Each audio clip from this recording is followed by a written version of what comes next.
Welcome back to the official Washington football team declassified podcast, at least for another month or so. And we're going to jump right into the offseason. I know we play the Giants this week. Quick predictions on that before we go directly into our offseason pod. Bryan, start us out. Do we win this game against the Giants?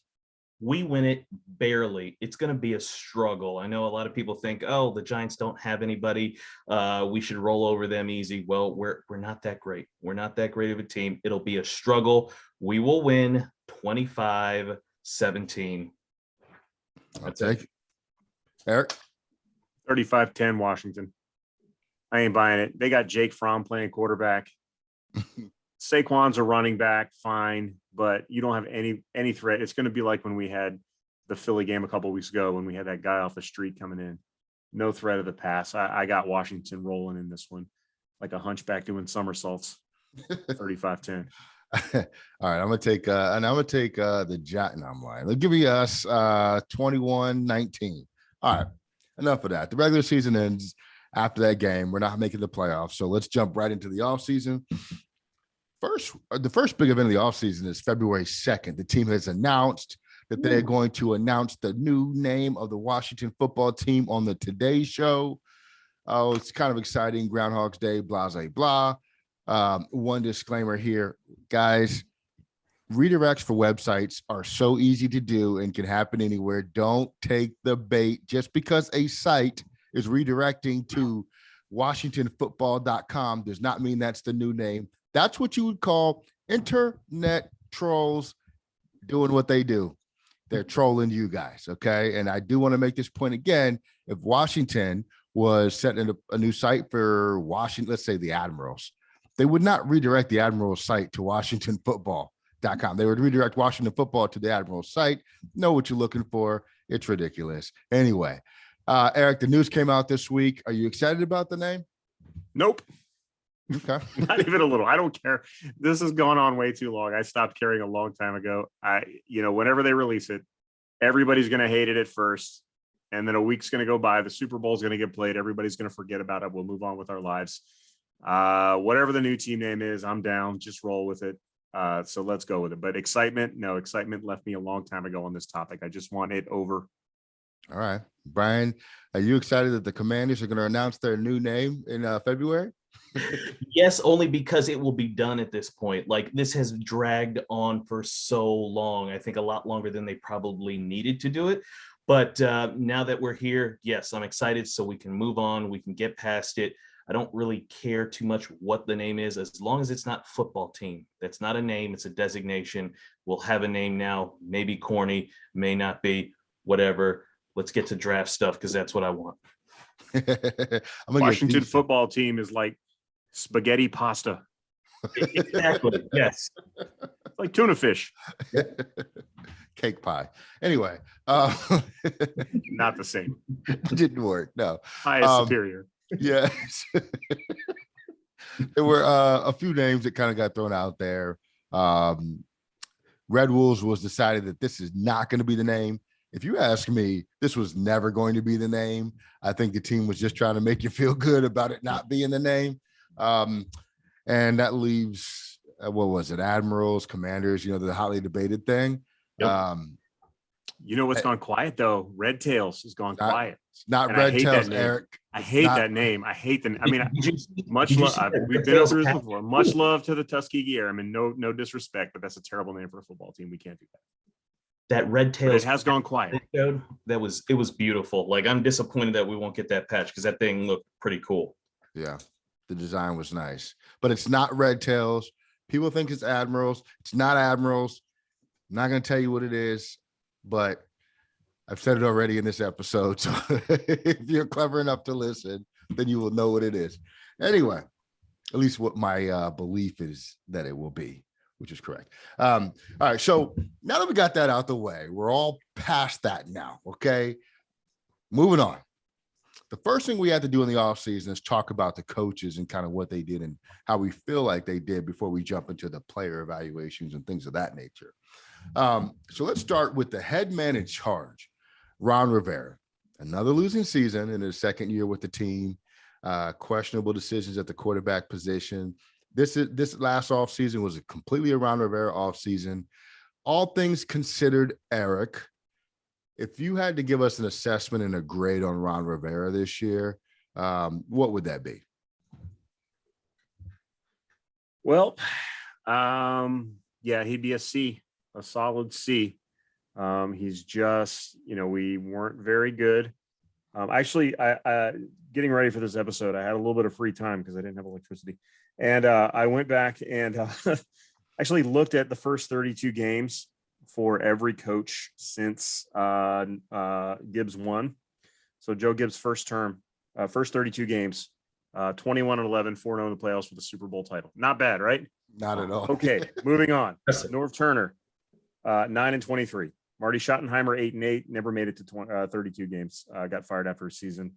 He was 200, 126 and 1 for his career. So I assume he would have done a little better. Steve Spurrier, 12-20. Joe Gibbs, second time around, 16-16, 1-1 in a playoff, the only playoff victory in since he left the first time. Jim Zorn, 12-20. Mike Shanahan, 11-21.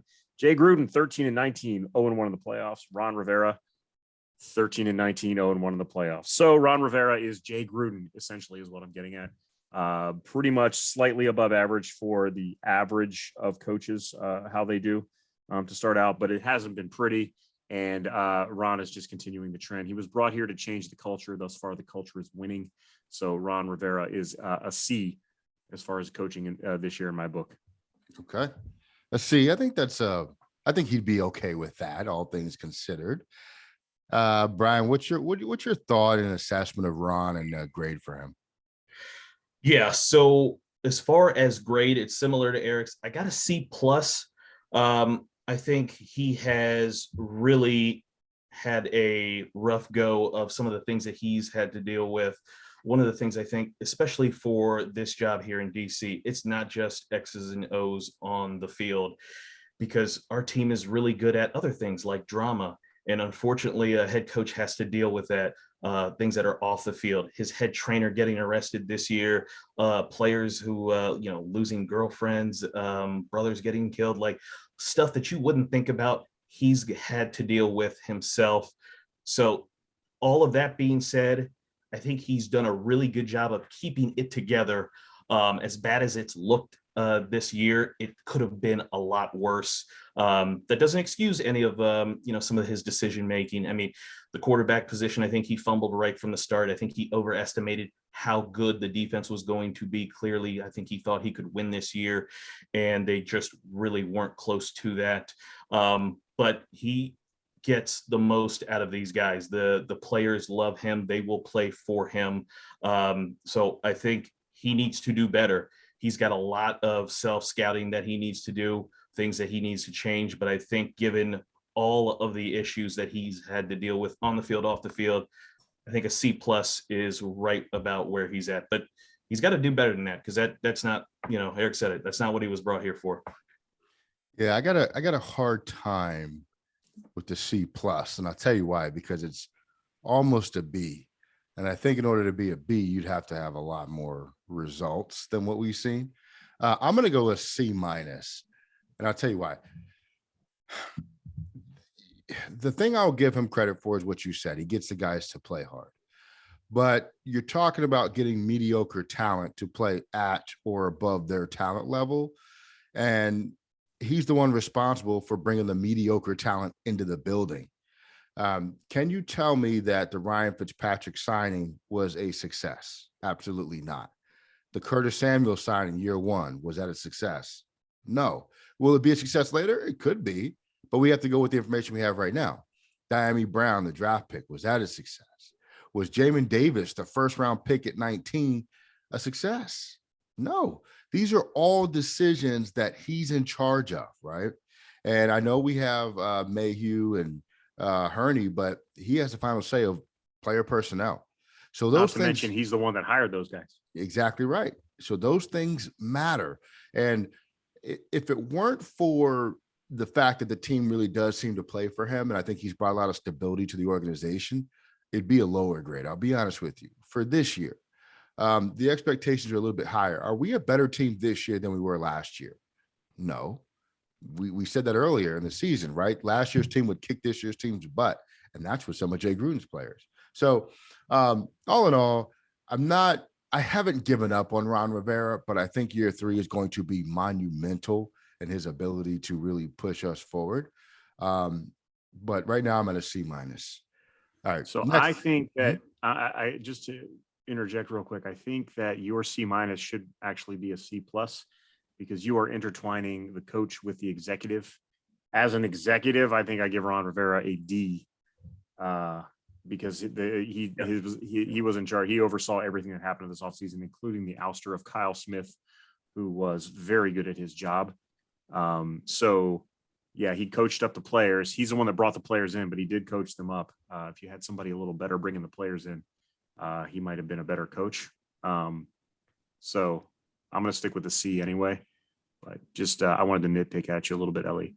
Well, that's fair. That's how we do. But does Ron Rivera coach the players up? See, to me, that's a little bit of a misnomer, because you have so many position coaches, you have your coordinators.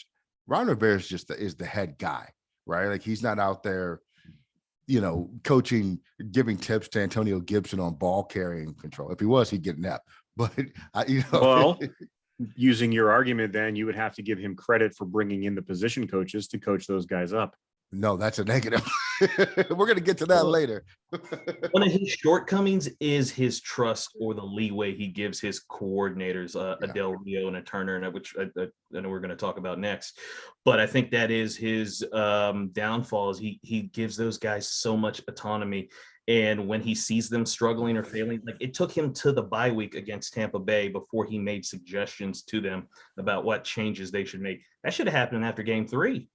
We shouldn't have had to be 2-6 for him to make changes. So yeah, that could very well be a result of him wearing so many hats in charge of the team as well. Yep. When you're the GM and the team president, or whatever he is, you have to delegate more. So, that it goes back to, maybe he's not cut out to be an executive. Well, whose decision is it with how many hats he wears? It comes back to the same guy. So, also, he lied to us. He told us Troy Apke was special, and he had 5 tackles on the year. So, You didn't say what kind of special. All right, moving on. Velcro shoe special, You didn't specify that. Jack Del Rio, defensive coordinator. This one's a tough one for me. So I'm going to start with you, Eric. Give me your assessment and grade for Jack Del Rio. This year only, I'm going to go C- for Jack Del Rio, borderline D, because he is, this is like what my teachers used to tell me. It's very sad. He's capable of so much more, and we're just not getting what he's capable of. So I think that, this year was not his finest year of coaching. I don't know what went on behind the scenes. I don't know what type of issues were going on with players, with position coach. I don't know any of that. I just know that as a defensive coordinator, Jack Del Rio is way better than what we saw this year. So the C- he gets is kind of based on his reputation, because anybody else, it would be like, that was like a Joe Barry, like that'd be an A+ for Joe Barry. But like his coaching level, he gets credit for who he is and what he's done in the past. So that's kind of bringing him up a little bit, but I can't say that this was his best coaching job. And I think he's capable of much better. So C- for Jack Del Rio. Okay. Bryan? Yeah, I'm not a fan of what Jack Del Rio put out this year in terms of his defense. It's a D, the performance that he put forth. Now, again, was there something happening behind the scenes, like Eric was mentioning, that prevented him from doing more? Because in 2020, I think we talked about it on one of the previous pods, like, they made adjustments in 2020, offensively and defensively. There would be games at halftime, we would go in, we'd make adjustments, and the other team wouldn't score in the second half, or they'd only have 3 points. We didn't do any of that. And maybe that's because we replaced a lot of guys from the 2020 defense to the 2021 defense. And they had to go simpler. They had to, keep things vanilla or basic or just, simple. I don't know.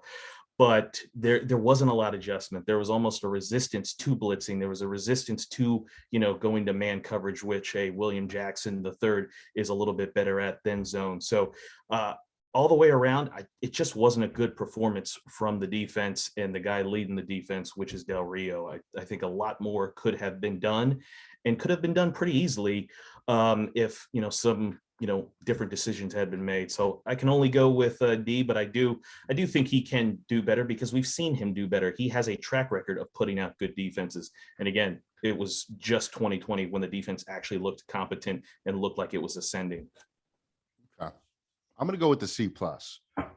And the reason I hear all your arguments about how poorly the defense played in great respect, but I'm going to assume that Del Rio did not pick the players, and Del Rio did not have a middle linebacker to work with all year long, which I think really changed the course and the nature of the defense, and also limited the adjustments that he could make because of the personnel decisions that were made, right?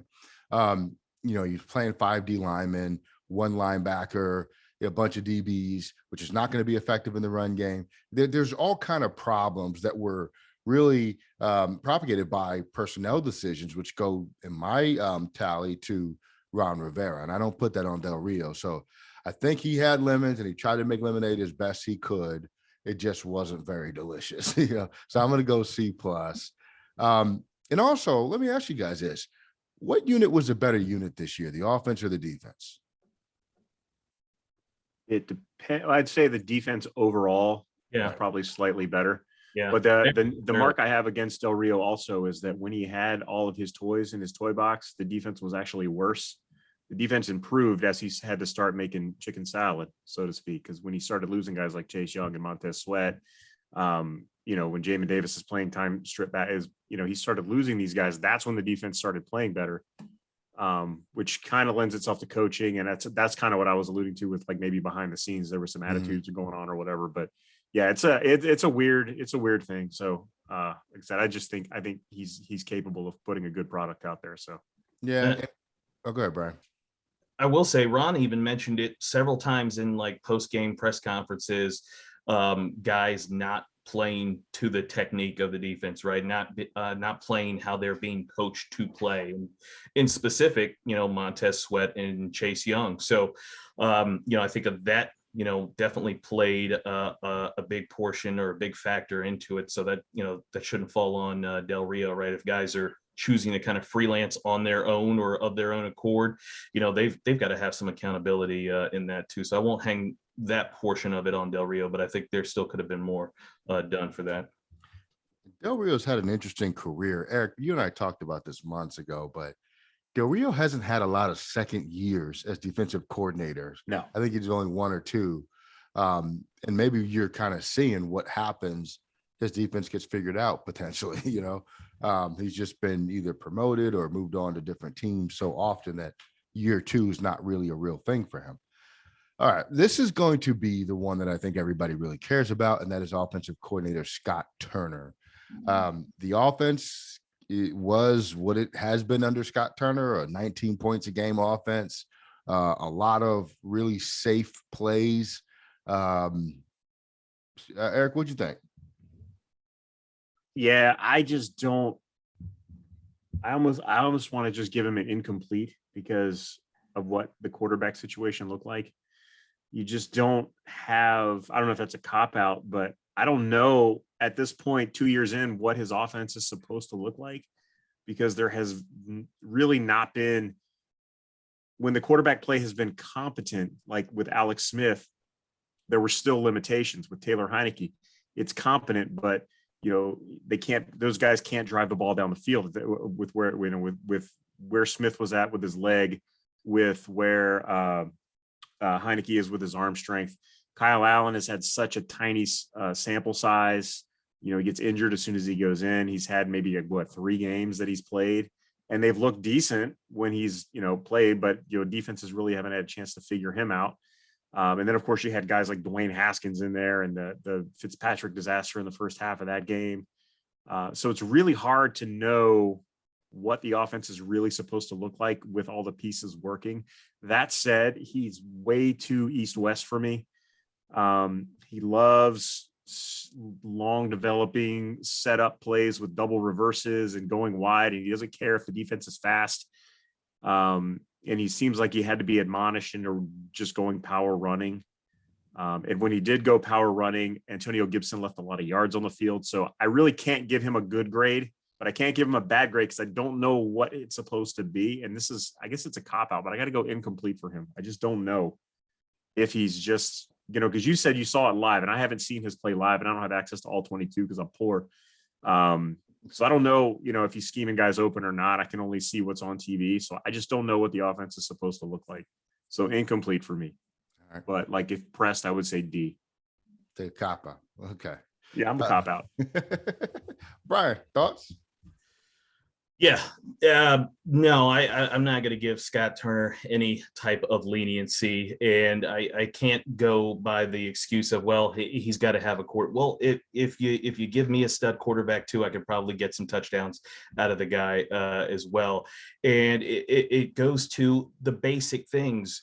You have a quarterback who is a backup as your quarterback, and you're asking him to win you the game. You're asking him to throw it 30, 35 plus times a game to win you the game. That makes no sense to me. That's not using the talent that you have wisely. That's not accurately looking at their strengths and weaknesses. That's not utilizing a number one receiver in Terry McLaurin, who is excellent at catching the football and gaining yards, or a offensive line who is excellent at run blocking, utilizing them to kind of wear down the opponent, coming up with game plans, like just basic common sense things.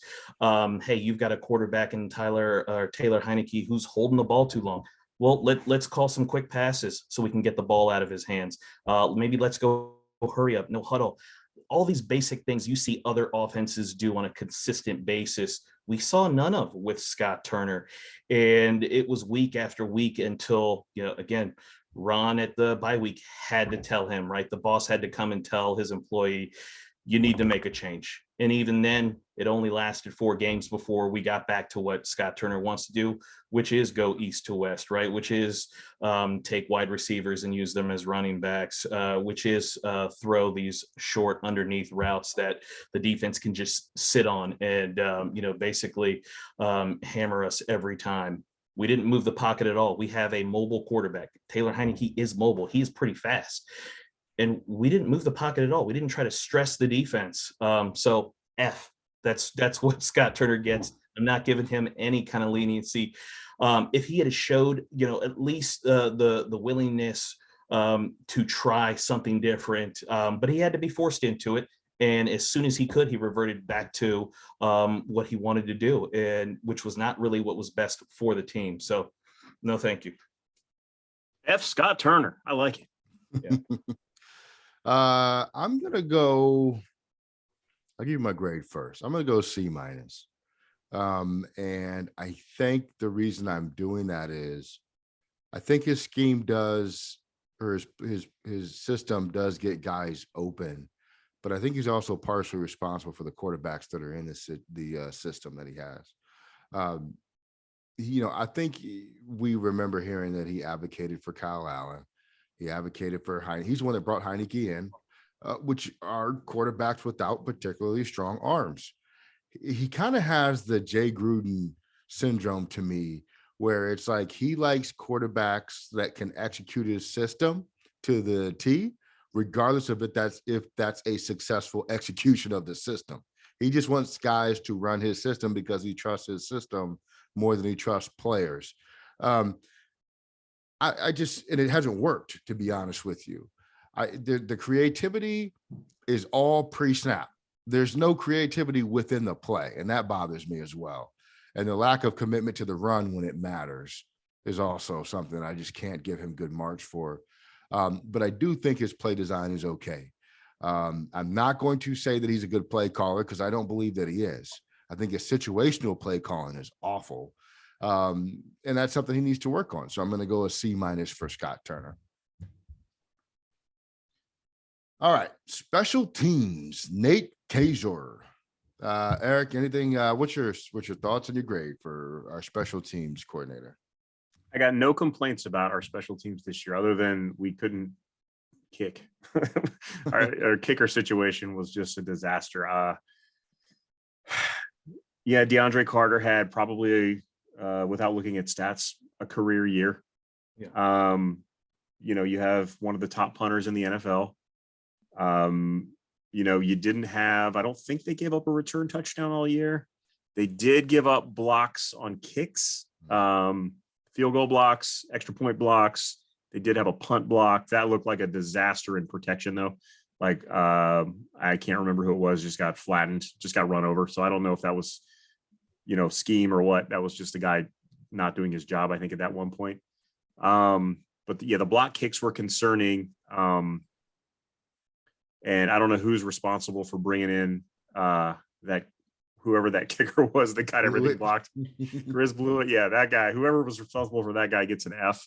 So if Kaiser did that, then F for him. But I'll go B+ for special teams. I think they were fine. The kicking woes were, you had a kicker blow his hamstring out, chasing down a blocked kick that looked like it was on the right side of the line instead of on him. The Joey Sly injury that he got, that was like the one block that they got through and actually took it off his foot, whereas the other blocks were all at the line of scrimmage. The Bryan Johnson guy, I think he had one or two blocked. So, field goal extra point team, struggled. And whoever brought those kickers in probably should be not allowed to bring kickers in anymore. But overall, your coverage units were fine. I don't think they gave up any returns. Had a kick return touchdown. DeAndre Carter was good. Of course, Troy Apke is the most special teams player of all time. I'll go B+ for special teams. Right. Yeah, no, that's the same grade. I'm going with his B+. The only thing I marked them down for is bringing in Chris Blewett, who, like, all of his kicks were blocked. I just can't imagine he looked good in practice at all. Like, out of anybody that you could have brought in, you brought in that guy. So everything else looked good. I understand you had to move on from Hopkins. It just wasn't going to work. He probably needed a change of scenery, and it may work out for him wherever he is now, but it just wasn't going to continue here. DeAndre Carter, he had some really nice kick returns, did have one for a touchdown. So that was good. And yeah, like Eric said, we didn't give up any touchdowns. And I don't really remember that many big returns against us either. There may have been one or two, but for the most part, we covered pretty well. In large part to guys like Troy Apke getting down the field and making those stops needed. So B+ I think is pretty good. I'm going to go C because we did give up a punt return touchdown. But did? Yeah, we did. Yeah. I don't Who took one back? I looked at the stats. I didn't look at the game, but we did give up one. It may have been Dallas, okay. Actually. I can't remember. But you guys are correct. Like, we had one really nice play on in terms of our return game. I wanted a little bit more. Carter was effective, but I don't think we got as much of the electricity or the juice that we thought we were going to get from him on the returns. So I'm going to go with C. Not a bad grade, but I just feel like there's some things that could have been better. And the kicking has to count. Like, you're taking points off the board at that point, and that could have decided some games or several games. So they get a C from me. All right, we are going to go through the assistants or the position coaches, excuse me. We'll do this relatively quickly, but we're going to start with Chris Harris and the defensive back coach. Eric, hit me. The back end guys, the front end guys weren't good. The back end guys were. So I don't know. I don't know what that means, but like Danny Johnson and I don't know I don't even know those guys' names, but they came on at the end of the season. They actually played reasonably well. But then you had guys like William Jackson who came in and kind of stunk it up. Kendall Fuller really struggled, especially earlier in the year. And St. Juice was average when he came in. They did a nice job getting him coached up to the point where he could get a lot of reps and starts until he got injured. So we'll go C+ for the defensive backs coach. Okay. And St. Juice feels like that was 2 years ago because we just haven't heard his name in so long. Bryan, what do you got for the defensive back coach, Chris Harris? I give him a B, and I'll tell you why. Because I think he did a better job than probably it looked like on tape. And one is because I think Eric mentioned it, but some of the lesser known guys, the Darryl Roberts, the Danny Johnsons, What was that other guy? McTire. Those guys, in the opportunities that they got, obviously more limited for McTire, but the Daryl Roberts and the Danny Johnsons, they played really well. When you get to like the veteran, like a William Jackson, it's a little bit different. I don't know how much those guys are affected by coaching or allowing themselves to be coached. He certainly, had a hard time kind of transitioning to more zone than man. From what he's used to. And I think Kendall Fuller got a bad rap. The last few years, Kendall Fuller has been on the outside. Last year, he was on the outside for us. Kansas City, he was on the outside. He was full-time in the slot when we first drafted him. So this year, he had to start out. He had to go back into the slot after, majority playing on the outside. So I think that kind of made it uneven. It took him a little bit to get adjusted, but St. Juice didn't perform that well. I think it was just too much too soon for him. And then they put him back outside and you saw Kendall Fuller sell down. Bobby McCain, somebody who I dislike a lot and I don't think is very good. He got better as the season went on, right? We didn't see some of those big, wide open wide receiver touchdown plays that we saw at the beginning of the year. That got a little bit better for him. His tackling got a little bit better. I think the entire group as a whole, corner safeties, their tackling got a little bit better as the year went on as well. And then I know he didn't really have much say in the Landon Collins strong safety. That was all above him. So I'm going B. All right. I'm going to go with C for a lot of the reasons you guys have stated. I think it was good. It wasn't great. It wasn't horrible, all things considered, in the lack of linebackers in front of them. I'll give him a pass on that, but I'm going to go with C for Chris Harris. Pete Hunter, the tight end coach. What do you got, Eric?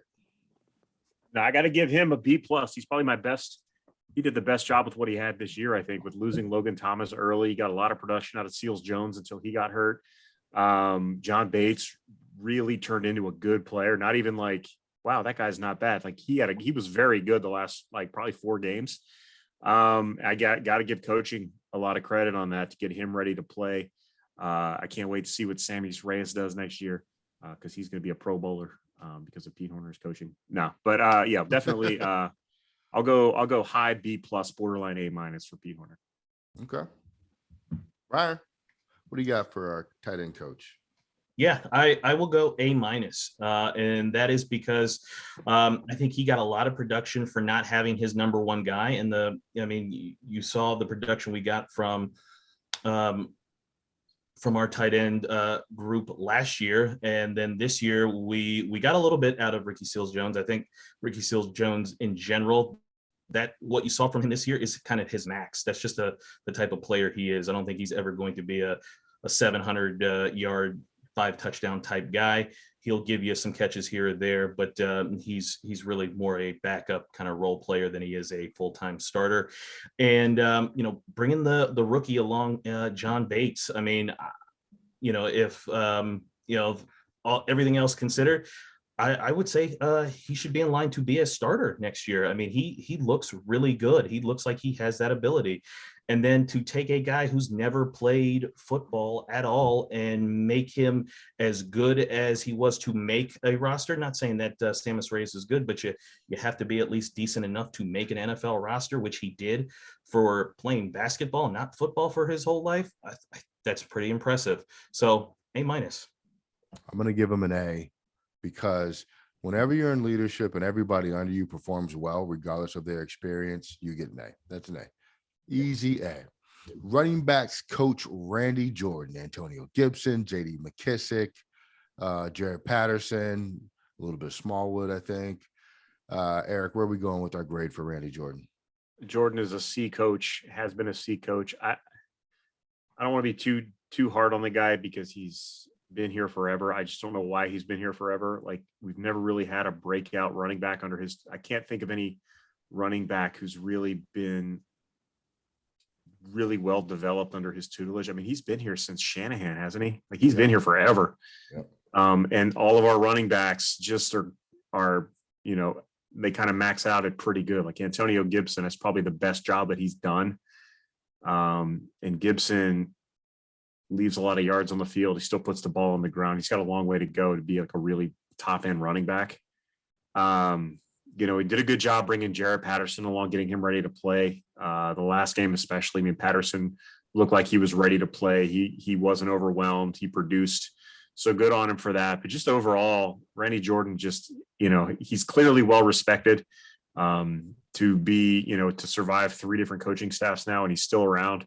He's got to be doing something right. So I just don't know enough about what he does to give him a good grade. So I'm going to go ahead and give him a C. Yeah, it's hard to argue that. Bryan, any arguments for that? No, I think a C is an appropriate grade. There's some coaches and some position groups where you look at them and you say it's really the players who are probably doing the bulk of the development and coaching, and I think this is one of them. I don't know really what kind of impact he's had on these guys. Antonio Gibson, Ellie, I know you like to say he's a project running back, but I really haven't seen the the vision improve in Gibson from year 1 to year 2.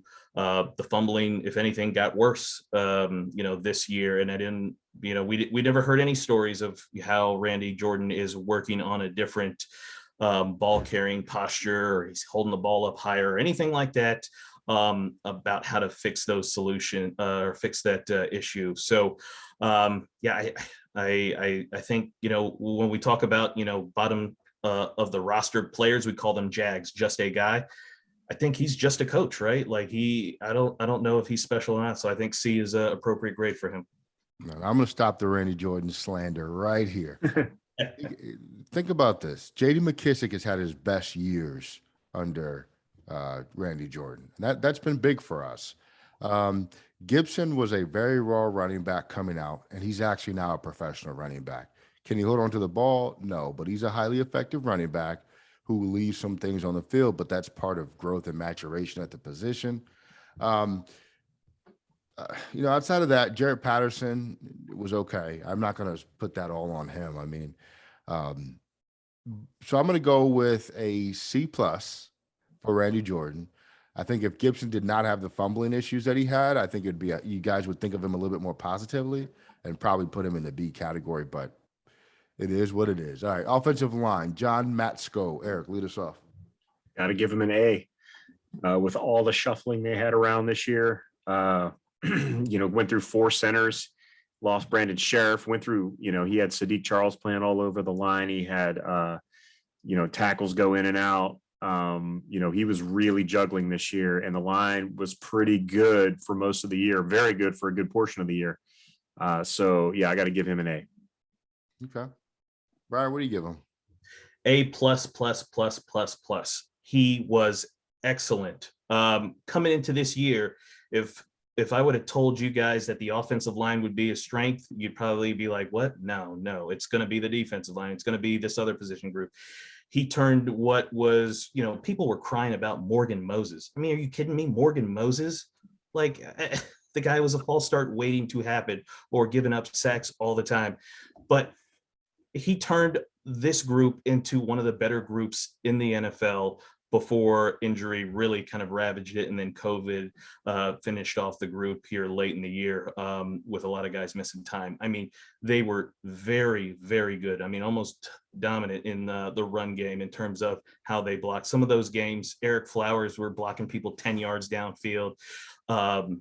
Schweitzer was blocking people 10. Cosme needs to stay healthy. But in those games that he played, he looked really, really good. He did not look overmatched or anything like that, except for that Bosa game at the very beginning. A+, excellent job. All right. He's no Bill Callahan, and Bill Callahan would be an A+ for me. But he did a really solid job. BC's overrated. He did a really solid job. I didn't love the growth of Sadiq Charles, or lack thereof. That matters. So I'll go with an A-. I like what he did there. I'll go A- there. Okay. Sam Mills, the defensive line coach. Eric, start us out here. When you have that much talent in front of you and they don't just completely dominate, you got to lose points for that. But you have John Allen, who should be an All Pro this year. I don't know if he's first team, but I think he should make All Pro this year. I think Deron Payne's had a little bit of a back step. Sweat and Young clearly took a step backwards. But then you had guys like Tim Settle, again, it's the lower end guys who kind of played a little bit above their heads. So, yeah, he's a C. I think he underachieved. I might even go C- for him. I think he was the defensive line just underachieved this year outside of the outstanding performance from Allen, like individually as a unit, they just underperformed. So yeah, I think he had chicken salad and made something else. Made tuna casserole. Bryan, what do you give him? Yeah, it is a solid D. What's the usual saying every time we play? 4 first-round picks on the defensive line, and we got the production that we got, which was, not a whole lot. I mean, if not for Jonathan Allen's play, my grade would be lower. You have 2 defensive ends who are big, physical, fast, and we got really no production. They got less production from them than a year before. I thought Deron Payne was okay. Matt Ioannidis, there were times I didn't know he was on the field. Tim Settle did look better. He looked, pretty good at spurts at different times this year, but just not enough production with this group. And it should be the easiest group to get production, and we didn't see it. So this is a D for me. This is the group we were counting on to really lead our team, and they did not. They were not good. He's essentially the kid that, like, in the lunchroom, his parents packed him like a Lunchable and a gas station sized bag of chips while everybody else has school lunch. And then he threw that whole lunch that his parents packed him away and went and bought school lunch anyway. Like, you had such a good thing and then he didn't get anything out of it. That's not good. I'm going D- here. The other thing I'll point to is that, Manny Benton came on this show a year ago and told us that John Allen and others had issues with Sam Mills from the start. He eventually won them over, but when that was going on, they weren't really productive. Well, look at this year. There's something to that to me. And so I don't know if I'm probably reaching here, but I'm not sure he'll be back. That's what I'm going to say, but I'm gonna give him a D- is what I'm going to do, because he took some great things and got really, really low productivity from those things. All right, Steve Russ, our linebacker coach. Eric, let's go. Well, look at our first round pick. I don't know who that's on. Like, Jamin Davis just didn't develop this year, and he was way over his head. His head was swimming all year long. I think putting him at middle linebacker to start was a mistake. He definitely was not ready for that responsibility, and it very clearly showed. And that's why his snap count was so low. I think they're going to have to reevaluate what they do with him. I think they even said that. Ron Rivera said something about taking some responsibility away. So you may see him weak side or strong side or something next year. But then again, Cole Holcomb was fantastic this year. Cole Holcomb is like borderline Pro Bowl, in my opinion. He was, probably, had he played all the games, would have been top 10 in tackles in the league, top 5 in tackles maybe, because he was up there the whole first half of the season. And being able to move Landon Collins down there and get production out of him, you got to say something for that. But just the lack of development that Jamin Davis had really is the biggest knock on him. So I got to give him a D for that. Okay, Bryan. Yeah, I'm a little bit higher grade on the linebacker coach, and I will give him a C. And I give him a C because he really only had Cole Holcomb to work with. That was his real full-time linebacker. The development of Jamin Davis, I don't put on him necessarily, because he doesn't control how much playing time he gets. He doesn't control the defenses that are run, whether they're, base, nickel, dime, whatever the case may be. That falls on Del Rio. And to me, if Jamin is struggling and he's struggling trying to play middle linebacker, what do? You just say, okay, we'll just sit him on the bench? No, you find out what he's good at, and you let him do that. You know what Dallas does? They let Micah Parsons rush the passer like a majority of the time, and they only ask him to drop back in coverage a couple of times. Well, you know what? If Jamin's struggling, let him do something like that. Let's blitz him. Let's use him other ways until he kind of builds up to where, maybe he can handle that middle linebacker role full time. But just to bench him and have him not play, have him not get any reps or learn how to get better, that was not good. But Steve Russ, I'll go with a C with him. I'm going D. Davis was awful, and I disagree. I think you do have to put that on the position coach. Who else works more intimately with that linebacker than the linebacker coach? There wasn't a lot else there. Do I credit him for landing Collins' play? No, because I don't think they really were playing him as a true linebacker. I think he was just a safety in the box, and nothing much changed in terms of his skill set. And Holcomb was okay this year. I think, Eric, you might be overstating how good he was just because of how bad everybody else was, but I will take it. But I'm going to go with D there because I didn't think he really brought anything to our team to help us improve. Let me phrase it like this, see if this one changes your answer. Former head coach Ron Rivera, linebacker, defensive coordinator Jack Del Rio, linebacker. Would those two be more responsible for Jamin's development or Steve Russ? No, that's like saying the principal and the vice principal are more responsible for a student's grades than the teacher. No way. All right. All right. Wide receivers coach Drew Terrell. Eric, let's go. Well, I don't know who was responsible for telling Taylor Heineke to throw to Terry McLaurin, but they failed at their job. De'Ami Brown really didn't do a whole lot this year. He made a couple of catches the last few weeks, so good on him, but he was really just a non-factor for most of the year. Cam Sims couldn't get in the lineup. I don't know if that's on the wide receivers coach or not.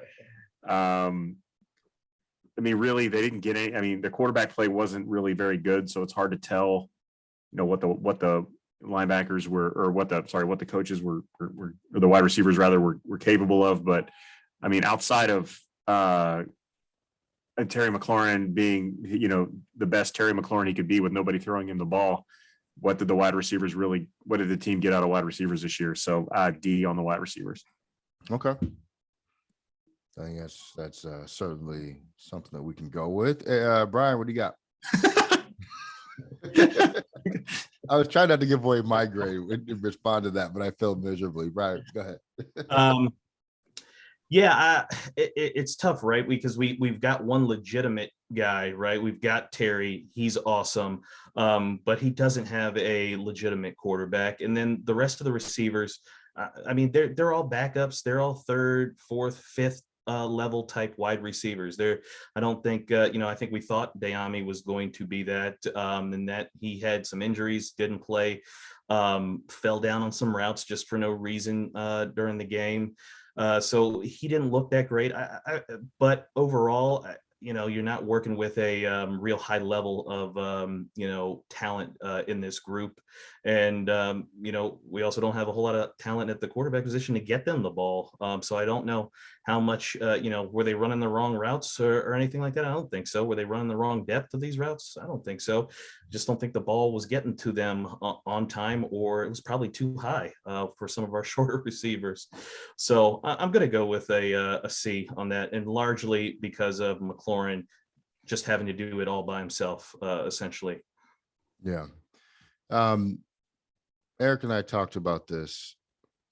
Cam Sims, he's good against what was it? The zone. I forget what we said last year.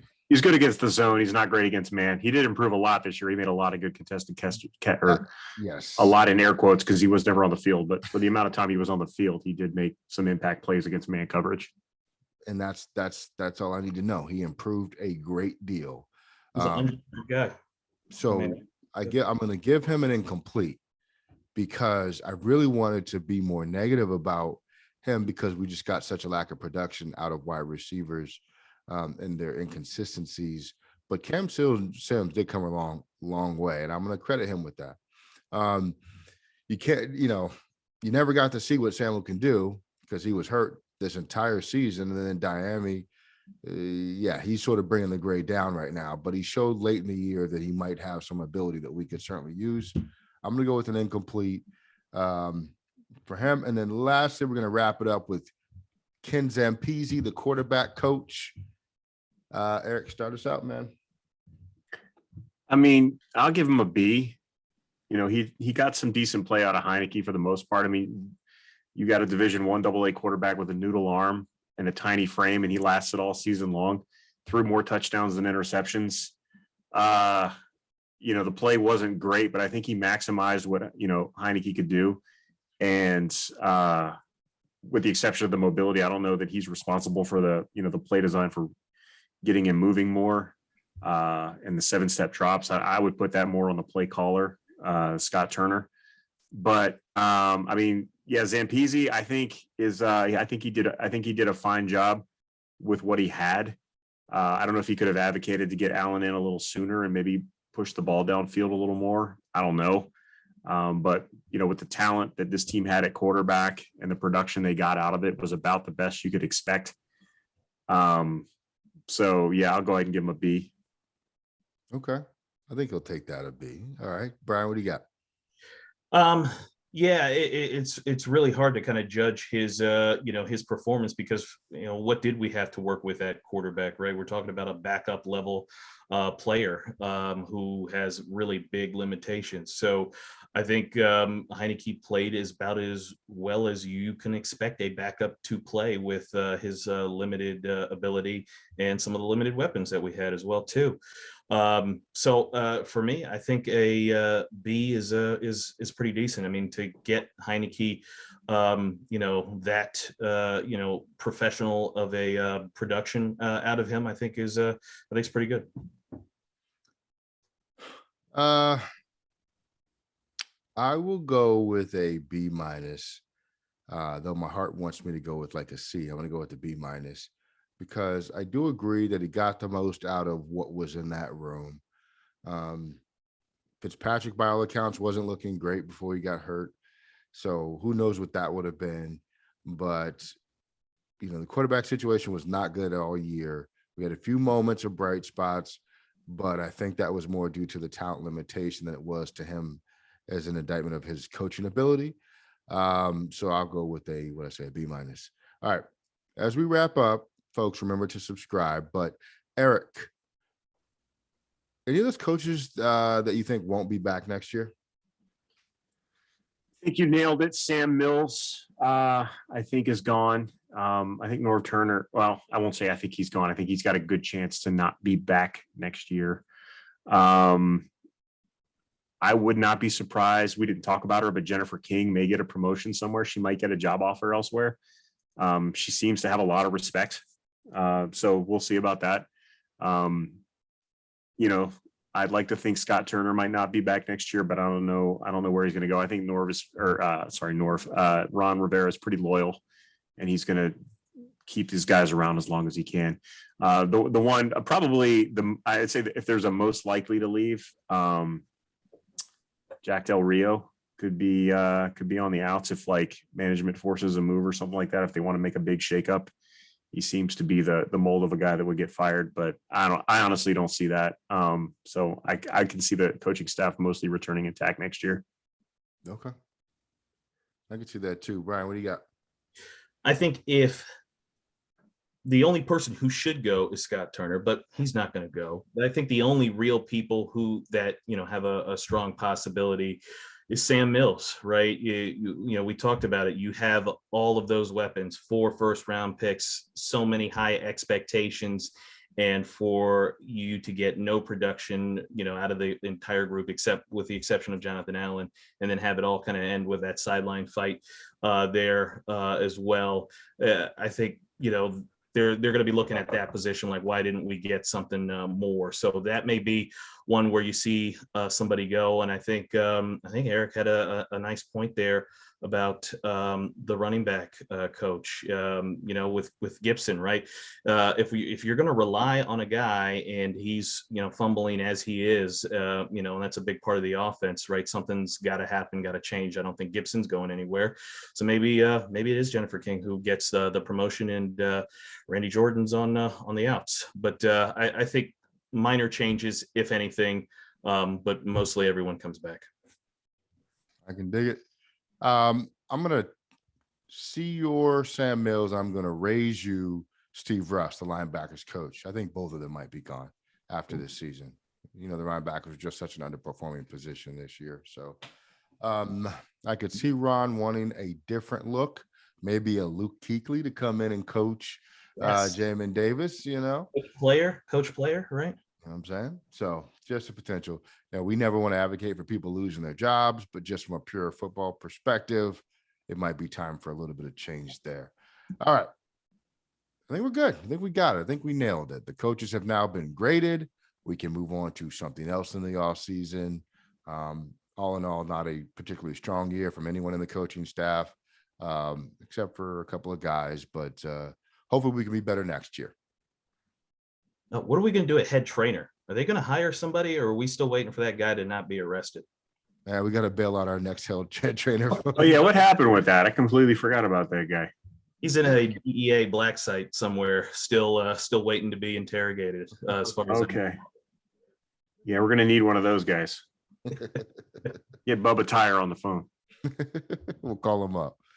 All right. If you made it this far, subscribe, tell a friend to tell a friend. Check out WFTdeclassified.com. Lots of great posts up there. We got something new about quarterbacks up there that's going crazy right now. So everybody have a good day.